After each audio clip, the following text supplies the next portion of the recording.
বন্ধুসকল আপোনালোকক profession Assam YouTube চেনেলৰ পৰা স্বাগতম জনাইছোঁ। তো বন্ধুসকল আপোনালোকৰ কাৰণে আজি লৈ আহিছোঁ এটা নতুন খবৰ। তো বন্ধুসকল যিসকলে ভাবি আছে যে চাকৰি কৰিব তেওঁলোকৰ কাৰণে এটা ভাল খবৰ।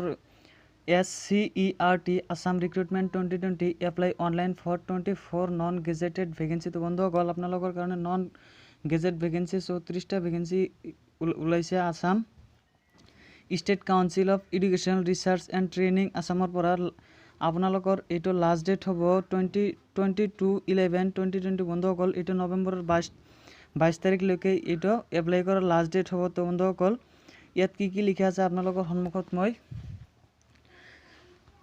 কম, আৰু এইটোত কেনেকুৱা এডুকেশ্যনেল কোৱালিফিকেশ্যন হ'লে আপোনালোকে এইটোৰ কাৰণে এলিজিবল হ'ব সেইখিনি আপোনালোকক মই জনাই দিম। বন্ধুসকল ইয়াত কি লিখা আছে। তো বন্ধুসকল আপোনালোকে যদি প্ৰফেশ্যন আসাম ইউটিউব চেনেলটোলৈ নতুন হৈ থাকে তেনেহ'লে বন্ধুসকল আপোনালোকে এইটো চেনেল নিজৰ বুলি ভাবি ছাবস্ক্ৰাইব কৰি ল'ব আৰু এনেকুৱা নতুন আপডেট পাই থাকিবলৈ ৰেগুলাৰলি।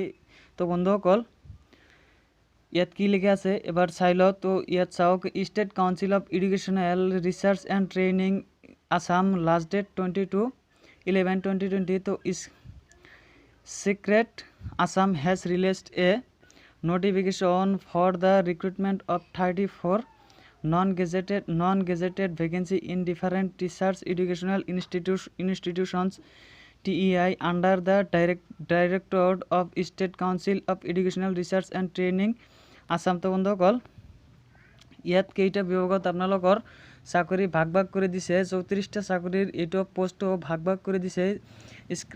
SCERT আসাম ৰিক্ৰুটমেণ্ট 2020 ইয়াত লোৱাৰ ডিভিশ্যন এছিষ্টেণ্টৰ কাৰণে 5টা পোষ্ট দিছে। লোৱাৰ ডিভিশ্যন এছিষ্টেণ্টৰ 5টা পোষ্ট। ইয়াত এডুকেশ্যনেল কোৱালিফিকেশ্যন লাগিব আপোনাৰ গ্ৰেজুৱেট ইন এনি ষ্ট্ৰীম। আপোনালোকে আৰ্টছ কমাৰ্চ ছায়েন্স যিটো ষ্ট্ৰীমেৰে হওক না কিয় আপোনালোকৰ গ্ৰেজুৱেট কমপ্লিট থকা হ'ব লাগিব। Diploma certificate in DTP type writing for any government recognised institute proficiency in typing of official language will be preferred. তো বন্ধুসকল আপোনালোকে DTP ডিপ্ল'মাৰ চাৰ্টিফিকেট থাকিব লাগিব। DTP টাইপ ৰাইটিং এনেকুৱা আপোনাৰ ডিপ্ল'মা থাকিব লাগিব আৰু চৰকাৰৰ আণ্ডাৰত হ'ব লাগিব। লেবৰেটৰী এছিষ্টেণ্টৰ কাৰণে 3টা পোষ্ট দিছে। এইটোৰ এডুকেশ্যনেল কোৱালিফিকেশ্যন লাগিব BSc in physics chemistry or biology passed with proficiency in computer application. তো বন্ধুসকল আপোনালোকে কম্পিউটাৰ এপ্লিকেশ্যনটো জনা থাকিব লাগিব আৰু BSc ফিজিক্স কেমেষ্ট্ৰি বায়'লজি এই 3টা মেজৰ আপোনালোকক থাকিব লাগিব। লাইব্ৰেৰী এছিষ্টেণ্টৰ কাৰণে এটা পোষ্ট দিছে। এডুকেশ্যনেল কোৱালিফিকেশ্যন লাগিব graduate in any discipline preference will be given to the candidates who possessed degree in library and information science having knowledge in computer application. Statistical এছিষ্টেণ্টৰ কাৰণে এটা পোষ্ট দিছে আৰু এডুকেশ্যনেল কোৱালিফিকেশ্যন লাগিব graduate in any stream with any one of the following subject economics statistics mathematics. আপোনাৰ যিকোনো তিনিটাৰ এটাও আপোনাৰ মেজৰ থাকিব লাগিব। Knowledge in computerized data entry is ডেছক্ৰাইবল। তো বন্ধুসকল আপোনাৰ ডাটা এণ্ট্ৰি নলেজটো থাকিব লাগিব। ষ্ট্ৰংগ্ৰাফাৰৰ আপোনাৰ এটা পোষ্ট এডুকেশ্যনেল কোৱালিফিকেশ্যন লাগিব গ্ৰেজুৱেট ইন এনি ষ্ট্ৰীম। আপোনালোকে যিকোনো এটা ষ্ট্ৰীমৰ পৰা গ্ৰেজুৱেশ্যন কৰা থাকিব লাগিব। Diploma in shorthand writing from industrial training institute in Assam by the national council for vocational trade or diploma in stenography from government recognized polytechnic of the state and having fluency in English. She has to pass the shorthand test. Minimum speed on should have is 80 words minutes. আপনি এটা মিনিটত 80টা হেণ্ডৰাইট লিখা ইমান speed হ'ব লাগিব minute. Candidate must have sound knowledge in computer application. আপোনালোকৰ computer এপ্লিকেশ্যনৰ নলেজটো থাকিব লাগিব। গ্ৰেজুৱেট ইনষ্ট্ৰাক্টৰ আৰ্টছ আপোনাৰ গ্ৰেজুৱেট ইনষ্ট্ৰাক্টৰৰ 3টা পোষ্ট দিছে। ইয়াত এডুকেশ্যনেল কোৱালিফিকেশ্যন থাকিব লাগিব BA with B.Ed degree from any recognized university. Preference will be given to the candidates who possessed MA degree. আপোনালোকৰ BA আৰু B.Ed ডিগ্ৰী থাকিব লাগিব এনি ইউনিভাৰ্চিটিৰ আণ্ডাৰত আৰু প্ৰিফাৰেঞ্চ থাকিব লাগিব MA ৰ ওপৰত ডিগ্ৰী লোৱা। এসিস্ট্যান্ট টিচার আর্টস এসিস্ট্যান্ট টিচারের আপনার পোস্ট দিছে একটা এডুকেশনাল কোয়ালিফিকেশন হবে BA with major in any subject and BEd degree from any recognised university আপনার যেটো এসিস্ট্যান্ট টিচার আছে সেইটো BA ডিগ্ৰী কমপ্লিট থকা হ'ব লাগিব আৰু যিকোনো এটা মেজৰ থাকিব লাগিব আৰু BEd ডিগ্ৰীটো কম্পালসৰি লাগিব। তো বন্ধুসকল এসিস্ট্যান্ট টিচাৰ সায়েন্স আপোনালোকৰ সায়েন্সৰ এসিস্ট্যান্ট টিচাৰ এটা পোস্ট দিছে এডুকেশনাল কোয়ালিফিকেশন লাগিব BSc with major in physics chemistry and BEd degree from any recognized university আপোনালোকৰ বেসিক ক্লিয়াৰ থাকা লাগিব আৰু মেজৰটো থাকিব লাগিব ফিজিক্স কেমিষ্ট্ৰিৰ ওপৰত। তো বন্ধুসকল এসিস্ট্যান্ট টিচাৰ নম্বৰ পোস্ট এটা আর্টস সায়েন্স দুটার কারণে এটা দুটা পোস্ট দিছে আর্টসর এটা আর সায়েন্সর এটা এসিস্ট্যান্ট টিচারের কারণে এডুকেশনাল কোয়ালিফিকেশন লাগিব BSc with major in physics chemistry and BEd degree from any recognised university আর preference will be given to the candidates having for MSc degree for assistant teacher. তো আপোনালোকে সায়েন্সৰ কাৰণে যিসকলে এপ্লাই কৰিব তেওঁলোক সায়েন্সৰ MSc কৰা থাকিব লাগিব BSc কৰা থাকিব আৰু BEd ডিগ্ৰীটো থাকিব লাগিব আৰু BA with major in English and BEd degree from any recognized university আৰু আৰ্টছৰ কাৰণে যিটো পোস্ট আছে সেইটোৰ কাৰণে আপোনাৰ BA টো ক্লিয়াৰ থাকিব লাগিব আৰু আপোনাৰ মেজৰটো থাকিব লাগিব ইংলিছ আৰু BEd ডিগ্ৰীটো কম্পালসৰি লাগিব। নৰ্মেল ইনষ্ট্ৰাক্টৰৰ দুটা post educational qualification degree in any discipline graduate in science or arts with BEd degree from any recognised university আপনার যেটো নর্মেল ইনস্ট্রাক্টর সেইটোৰ দুটা পোস্ট এডুকেশনাল কোয়ালিফিকেশন লাগিব degree in any discipline graduate আপোনালোকে science arts যেটোৰে হওক BEd ডিগ্ৰীটো complete লাগিব ইনস্ট্ৰাক্টৰৰ পদটো এই দুটা post educational qualification BA with major in any subject and BEd degree compulsory লাগিব। ক্রাফট ইনস্ট্রাক্টর আপনার তিনটা post educational qualification degree in any discipline from any recognised university with diploma certificate arts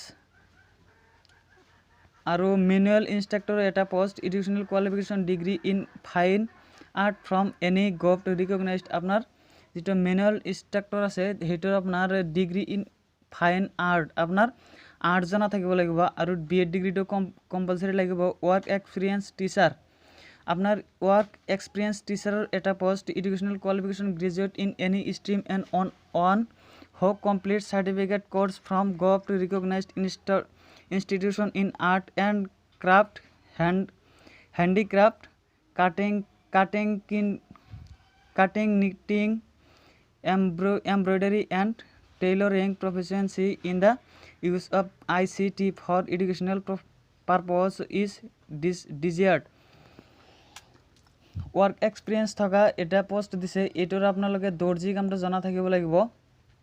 drawing instructor number of post এইটোৰ post হল এটা drawing ইনস্ট্ৰাক্টৰৰ এটা post educational qualification degree in fine art from any government recognized institution আপনার fine art তো ছবি আঁকা জানা থাকিব লাগিব আৰু আপোনাৰ ফাইন আৰ্ট BEd ডিগ্ৰীটো কম্পালসৰি লাগিব। মিউজিক টিচাৰৰ কাৰণে এটা post educational qualification bachelor in music from any recognized university আপোনাৰ মিউজিকৰ ওপৰত ব্যাচেলৰ কৰা থাকিব লাগিব আৰু লাইব্ৰেৰিয়ানৰ চাৰিটা পোস্টৰ কাৰণে ব্যাচেলর ইন কোয়ালিফিকেশন লাগিব bachelor in library and information science from any government recognised university candidates must have knowledge in computer application and software in the concerned field preference will be given to the candidate who possessed MLISC from any government recognized university আৰু এটা as limit তো দিয়া আছে 18 years of age and not more than 40 years for unreserved category কাৰণে 40 বছৰ হ'ব লাগিব 18 বছৰৰ পৰা 40 বছৰ পৰ্যন্ত হ'ব লাগিব আৰু 42 বছৰ এক্স সাৰ্ভিসম্যান যিসকলে সাৰ্ভিস কৰাৰ পিছত যেগলে ৰিটায়াৰ হৈ গৈছে তেওঁলোকৰ কাৰণে 42 বছৰ আৰু 43 বছৰ থকা হ'ব লাগিব। OBC and 45 years for SC ST PST age and 50 years for persons with disability PWD ক্যান্ডিডেটৰ কাৰণে 50 বছৰ লৈকে বয়স হ'লেও হ'ব।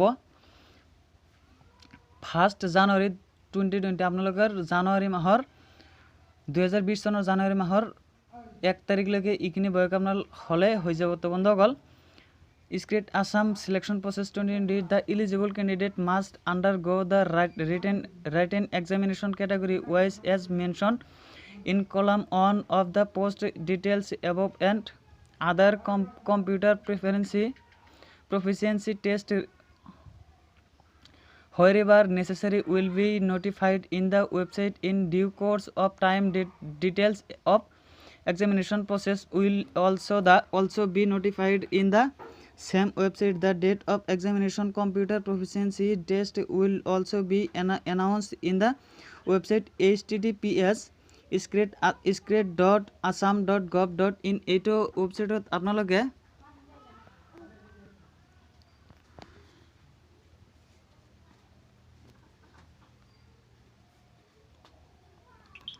এইটো ৱেবছাইটত আপোনালোকে এইটো এপ্লাই কৰিব পাৰিব। তো বন্ধুসকল আপোনালোকে কেনেকৈ এপ্লাই কৰিব, how to apply for Scred Assam recruitment 2020 candidates will have to apply through online in the website. এইটো ৱেবছাইটত আপোনালোকে এপ্লাই কৰিব লাগিব scred.assam.gov.in. তো বন্ধুসকল এইটো 2/11/2020 till midnight of 22/11/2020। তো বন্ধুসকল এইটো আপোনালোকৰ 2 নৱেম্বৰত ৱেবছাইটটো দিব, এইটো ৱেবছাইটত লিংকটো দিব। তো বন্ধুসকল আপোনালোকে 22 নৱেম্বৰলৈকে এইটো এপ্লাই কৰিব পাৰিব। আৰু বন্ধুসকল যদি আপুনি